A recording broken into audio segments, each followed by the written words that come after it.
విషయమే కదా, ఇంకొచ్చేస్తాడని మాకు అప్పుడు ఆడవాళ్ళని విడిచిపెడతాడు, మగవాళ్ళని షూట్ చేస్తాడు, మాకు తెలియదు కదండి.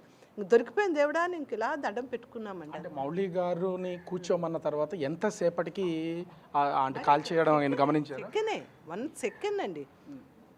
బయట అన్నాడు అంతే, ఒక్క మాట అనేసి అంతే షూట్ చేశాడండి. మరి ఇంక అసలు అక్కడ ఇంకా టైం ఏమి ఇవ్వలేదండి ఎవరికి. అది కూడా ఒక గన్కి 2-3 షూట్ చేశాడండి వాడు, బుల్లెట్స్ విడిచిపెట్టాడు వాడు. దానికి కూడా మౌలి గారికి సంబంధించా లేకపోతే మామూలుగా అలా కంటిన్యూ కాలుస్తూనే ఉన్నారు ఇంకా అనమాట. వాళ్ళ స్పీడ్ అలా ఉందండి, అంత దీనిగా ఆడు. అంటే ఇంకా నాకు ఆ చప్పుడు వినబడి అలా ఉండిపోయాను. ఆవిడైతే మాత్రం కొంచెం ఒంగొని చూసారటండి. చంద్రమోహన్ ఇంకొక ఆయన భార్య ఆవిడ కొంచెం ఒంగున్నారు. ఆడేమో మా వైపు చూశాడు, ఇద్దరే ఆడవాళ్ళు ఉన్నారు అనుకున్నాడేమో, మరి ఆడెందుకు ఇటువైపు రాకుండా వెనక్కి వెళ్ళాడు. మీతో పాటు ఇప్పుడు శశి గారు ఉన్నారని చెప్తున్నారు, వాళ్ళ హస్బెండ్ కూడా మీతో మీరు ఆడవారు మాత్రం మీ ఇద్దరు మాత్రమే ఉన్నాము అక్కడ అండి. ఈ చంద్రమౌళి గారి భార్య కూడా వేరే దగ్గర ఉన్నారు, ఇంకొంచెం దూరాన్ని ఉన్నారు. అంతకంటే దూరాన్న శశి గారి హస్బెండ్ అప్పన్న గారు ఉన్నారండి. తర్వాత ఏమో ఈయన ఇంకొంచెం దూరంలో ఉన్నారండి. ఈ మగవాళ్ళిద్దరు కొంచెం దూరంగా ఉండడం మా అదృష్టం అండి.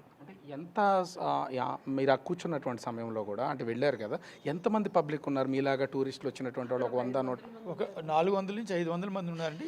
ఇంకా కంటిన్యూస్గా గుర్రాల మీద వస్తూనే ఉన్నారండి. గుర్రాల మీద వస్తున్నారు, గుర్రాల నుంచి దిగుతూనే ఉన్నారు. 400-500 పీపుల్ ఉన్నారండి. అక్కడ ఆడుకుంటున్నారు పిల్లలు, చాలా అక్కడ ఏదో జిప్ లైనర్ ఉంది, ఒక బెలూన్స్తో ఏదో గేమ్ ఉంది, ఏమన్నా ఆడుతున్నారు. సో మేము ఇక్కడ టాయిలెట్స్కి వెళ్ళి అయిపోయినాక మేము అక్కడికి వెళ్దాం మా ప్రోగ్రామ్ మధ్యలో.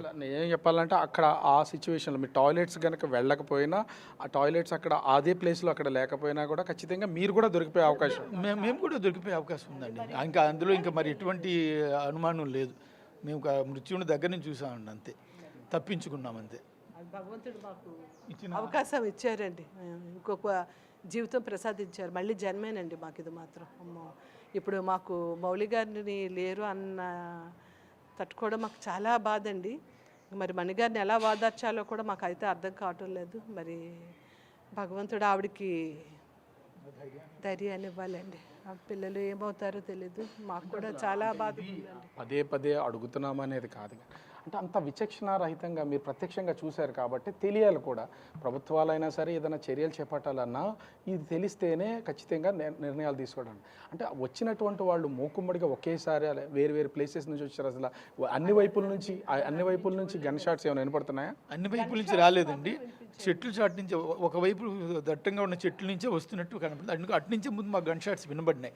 సో ఆ చెట్ల చాట్ల నుంచే వాళ్ళు వచ్చారు. వాళ్ళు మాకు ఓపెన్ ప్లేస్ చాలా ఉన్నా కూడా పొదలు మాత్రం ఎక్కువ ఉన్న ప్లేస్లో నుంచి రావడం. పెద్ద చెట్లు అండి, పైన తీసి పెద్ద చెట్లు, ఆ చెట్లు లోపల నుంచి వాళ్ళు ఇటు వచ్చారు, ఈ గ్రౌండ్లోకి వస్తున్నారు అన్నమాట. ఎందుకంటే అక్కడి నుంచి మాకు షార్ట్స్ వినబడుతూ వస్తున్నాయి. సో వాళ్ళు అక్కడి నుంచి మూకుమ్మడిగా రాలేదండి, స్ప్రెడ్ అయ్యి వచ్చింది. ఎందుకంటే నేను ఇద్దరిని చూడగలిగాను, ఆ తర్వాత వీళ్ళు ఒకరినే చూశారు. కాబట్టి 2-3 చూసాం. మరి వాళ్ళు ఎంతమంది వచ్చారో తెలియలేదు. ఇంకా మేము ఇక్కడ టాయిలెట్ చాటును దాక్కుని మళ్ళీ అప్పుడు పరిగెత్తి మరి పారిపోతున్నాం కాబట్టి ప్రాణభయంతో మీరు అంటే ఆ ఫెన్సింగ్ని దాటి కింద నుంచి కనుక దూరి వెళ్ళలేకపోతే ఖచ్చితంగా ఎంతమంది మగవాళ్ళు ఆ లోపల ఉంటే అందరినీ చంపేస్తారా? అందరు మా దగ్గరికి వచ్చేసాడు కాబట్టి అక్కడ ఉన్న మా మగవాళ్ళందరినీ చంపేసి, మాతో పాటు ఇంకొక 5-6 ఫ్యామిలీస్ ఉన్నాయి, మా మగవాళ్ళందరినీ మాత్రం చంపేసి ఉండేవాడండి. అంతే, అది మాత్రం వాస్తవం. అంటే వాళ్ళ టార్గెట్ కూడా ఖచ్చితంగా ఎంతమంది మగవాళ్ళు ఉంటే, అంటే కొన్ని కూడా వినపడుతున్నాయి. అంటే తర్వాత మాట్లాడుకున్నారు, చాలామంది మాట్లాడారని చెప్తున్నారు కదా, పేర్లు అడిగారు, హిందువా ముస్లిమా అడిగారు, అడిగి కూడా చంపారనేది కొంత జరుగుతుంది. దీంట్లో అసలు ఏంటి అసలు?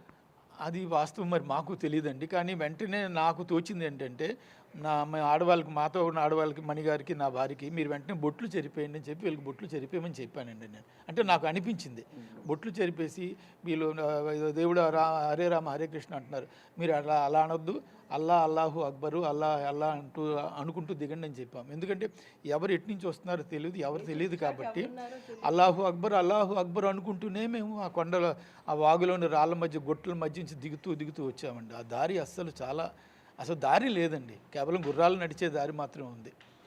ఇన్సిడెంట్ జరిగిన తర్వాత వెళ్ళేటప్పుడు కూడా అదే దారి అండి, రాళ్ళు తేలిన ఆ వాగులోంచి గుర్రాల మీద మేము మీదకి ఎక్కామండి. సో అదే దారిలోంచి మేము రావాలి, ఎందుకంటే అటు 2 వైపులా కొండ వాళ్ళ మీద నడవలేకపోతున్నాం, జారిపోతున్నాం.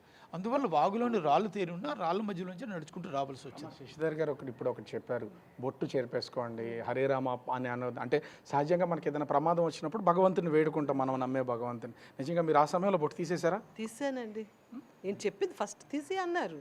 అంటే ఇంక నాకు అసలు నోట్లోంచి మాట రావటం, అంటే నామస్మరణ అలాగ ఉచ్చారణ చేస్తున్నాను, కానీ అలా అనేటప్పుడు కూడా నాకు ఇంకా మరి అసలు తోచలేదు. ఈయనకి ఎలా తోస్తున్నాదో, ఈయన ఎలా ఆలోచిస్తున్నారా అని నాకు చాలా దీనికి అనిపించింది. మరి తప్పదు, ప్రాణాలతో ఉండాలి అంటే మనం కొన్ని చేయక తప్పదు.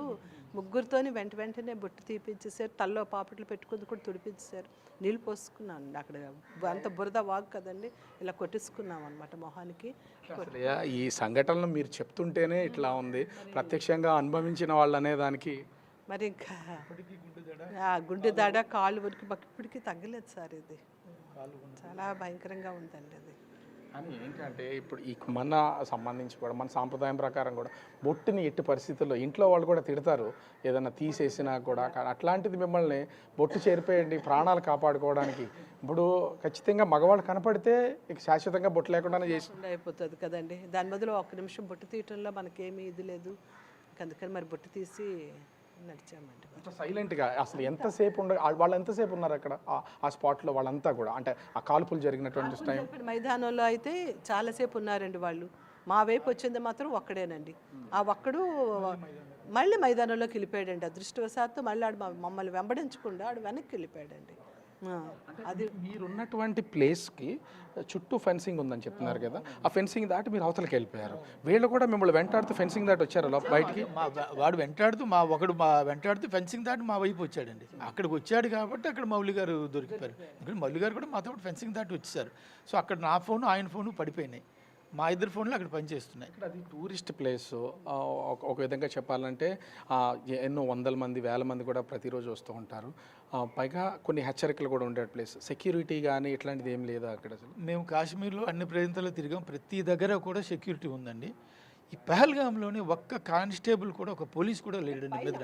అట్లీస్ట్ ఒక 3-4 పోలీసులు ఉన్నా కూడా క్రాస్ ఫైరింగ్స్ అయ్యి మేము దాక్కోవడానికి అవకాశం వచ్చి ఉండేది. ఇప్పుడు వాడు ఏమైందంటే ఆ టెర్రరిస్టు చాలా ఫ్రీగా నడుస్తూ అలా కాల్చుకుంటూ అలాగా ఆరాంగా కాల్చుకుంటూ వస్తున్నాడు. ఎటువంటి భయం ఇది లేకుండా ఉందంట.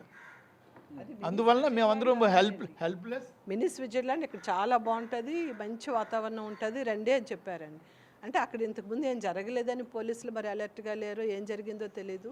అక్కడ ఒక్క దగ్గరే మాకు పోలీసులు అయితే ఎవరు కనిపించలేదు. మిగతా ప్రతి చోట కూడా వీధిలో కూడా అడుగడుగున పోలీసులు ఉన్నారండి. మీ టోటల్ టూర్ అంతా చేసుకుంటూ 18వ తారీఖుని స్టార్ట్ చేశారు. 18 నుంచి ఈ జరిగిన తేదీ వరకు కూడా ఎక్కడ ఎలాంటి ఇబ్బంది కలగలేదు. అంటే మీరు రిటర్న్ రావడానికి ఆల్రెడీ రిజర్వేషన్ చేయించుకున్నారు? అన్ని ఫ్లైట్ అన్నీ బుక్ మేము వైష్ణోదేవికి వెళ్తామండి. నెక్స్ట్ నిన్న మేము వైష్ణోదేవికి వెళ్ళాలి. శ్రీనగర్ టు జమ్మూకి మాకు టికెట్ అయిపోయిందండి. జమ్మూ టు కాట్రాకేమో మరలా వాడి వెహికల్ కూడా అన్నీ అరేంజ్ చేసుకున్నామండి. మేమైతే అవన్నీ మేము రెడీ చేసుకున్నాము. ఒకవేళ అంటే మీరు అక్కడికి వెళ్ళినటువంటి సమయంలో ఇంకా ఎంతసేపట్లో మీరు బయటకు వచ్చేసేవాళ్ళు అసలు మామూలుగా? మేము లేదు 1 అవర్ అయినా ఉండేవాళ్ళు. ఫోటోషూట్ అవుతుంది, ఏదో తింటాము, కొంచెం చుట్టూ వాతావరణం ఉందంటే కొంచెం తిరుగుతాం కదండి. కనీసం ఒక 1 అవర్ అక్కడ స్పెండ్ చేసి ఉండేవాళ్ళం ఈజీగా అయితేను. ఇంకా అసలు మాకు ఏ అవకాశం లేదండి. గుర్రం దిగటం మేము ఇంకా అబ్బాయి ఆగండి అమ్మా ఫోటో తీస్తానన్నా మేము ఇంకేం ఒక్క ఫోటో కూడా తీసుకోలేదు. వెంటనే అటు వెళ్ళిపోయాము. ఆ ఒక్క సెకండ్ మేము అటు వెళ్ళడం మా అదృష్టం అండి. భగవంతుడు మాకు ఆ నిమిషానికి ఎందుకు అటు పంపించారు. మీకనే కాదు, భగవంతుడు మీ హస్బెండ్లో కూడా ఉండి క్షణానుగా బొట్టు చెరిపోయింది మిమ్మల్ని. మీరు ఫస్ట్ అలర్ట్ అయింది ఆయనేనండి. ఆయన ఫస్ట్ చెప్పారు ఇక్కడ ఏదో డేంజరు, ప్రమాదం ఉంది రండి అంటే పాప మౌలి గారును అప్పన్న గారు ఇంక వెంటనే దాన్ని రిసీవ్ చేసుకోలేదండి. లేదు ఏమవుతుందని వాళ్ళు ఇంక వెనక్కి చూస్తున్నారండి. అక్కడ ఏదో కలకలం అంతా అరుపులు కేకలు అన్నీ వినిపిస్తున్నాయి. ఇంక వెళ్ళిపోదాము ఇక్కడ వద్దు అంటే మాకు దారి కనిపించాడు. అటువైపు వెళ్ళడానికి అక్కడే వాళ్ళు ఎదురుగా ఉన్నారు. దారి అదేనండి, అటువైపు వెళ్ళటానికి లేదు. వెనక వైపు వెళ్దాము అంటే అక్కడ ఫెన్సింగ్ ఉంది. ఇంకా వాడు ఇప్పుడైతే బాత్రూముల వైపు రావడం ఒక మనిషి కనిపించింది అంటే ఈయన కనిపించిందని మేము భయంకి అంత క్లియర్గా ఇటువైపు చూడలేదు. ఇటు వచ్చేస్తున్నాడు, మనం ఇక్కడి నుంచి ఎలాగైనా పారిపోవాలని ఫస్ట్ ఫెన్సింగ్ కింద దూరిపోయారండి. ఆ వెనక ఒకరి తర్వాత ఒకళ్ళు బయటికి వచ్చాము. అంత అద్భుతమైన సుందరమైన ప్లేస్లో రక్తపాతాన్ని అంటే ఆహ్లాదంగా గడపడానికి వెళ్తూ ఉంటారు ఎవరైనా వచ్చినటువంటి వాళ్ళు. అంతమంది గుంపు కింద దాదాపుగా 500-600 మంది ఖాళీ ప్లేస్లో ఉన్నారు. వీళ్ళు టెర్రరిస్టులు అటాక్ చేసినటువంటి సమయానికి సంబంధించి ఆడవాళ్ళని వదిలేస్తున్నప్పుడు వాళ్ళందరూ అక్కడే ఉన్నారా, మగవాళ్ళనే కాలుస్తున్నారనే అసలు ఐడెంటిఫై చేసి పారిపోవడానికి ప్రయత్నించే అవకాశం లేదా అక్కడ? అక్కడ అటువంటి అవకాశం లేదండి. ఎందుకంటే దారి అంతా రాళ్ళగుట్ట దారి, ఆ దారిలోంచే పరిగెత్తాలి. ప్లస్ ఆ సమయంలో వెంటనే ఆడవాళ్ళని వదిలేస్తున్నారని కూడా మాకు పూర్తిగా తెలియదండి. వీళ్ళని కాల్చకుండా వదిలేశాడు కాబట్టి అర్థమైంది ఆడవాళ్ళని వదిలేస్తున్నాడని. ఎందుకంటే ప్రత్యక్షంగా